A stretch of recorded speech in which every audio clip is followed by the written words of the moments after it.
Good morning. Welcome again to Morning Devotions. Thank you again so much for our time together. It's the last Friday night of the month, and we're starting something new this year at COP. The last Friday night of the month will be Leadership Night. So I will always be preaching on principles of leadership. That way we can have our leadership general assemblies after the service and still get you out before the trucks begin to move. That was a nice request of some of our leaders. So tonight I'm going to be teaching you about how do leaders talk to people. See you in the service tonight. But right now, let's talk about demon power versus God's power. In our text today, from Exodus chapter 8, beginning let's say with verse 8 or verse 6. So Aaron stretched out his hand over the waters of Egypt, and the frogs came up and covered the land. But the magicians did the same thing by their secret arts. They also made frogs come up out of the land of Egypt. Pharaoh summoned Moses and Aaron and said, "Pray to the Lord to take the frogs away from me and my people. I will let your people go to offer sacrifices to the Lord." Now I want you to notice that demon power can imitate God's power. When Moses threw the staff down and it became a snake in chapter 7 verse 11, the magicians also threw down their staffs and they became snakes. They could imitate.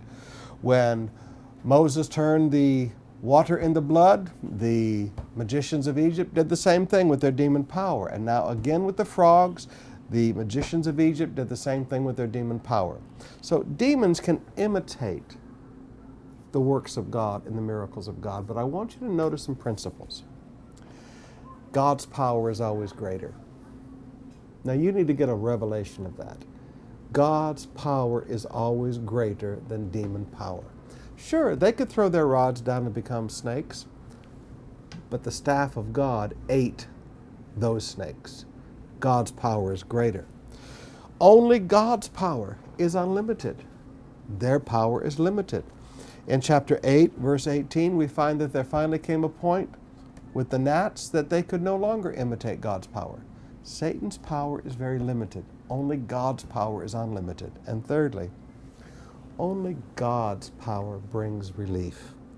Now I want you to notice in verse 15, when God took away the frogs, they had, quote, relief. And I want you to notice in chapter 8, verse 8, that Pharaoh said, "Would you please pray to the Lord to take these frogs away?"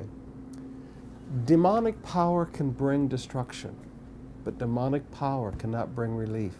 Demonic power cannot bring healing.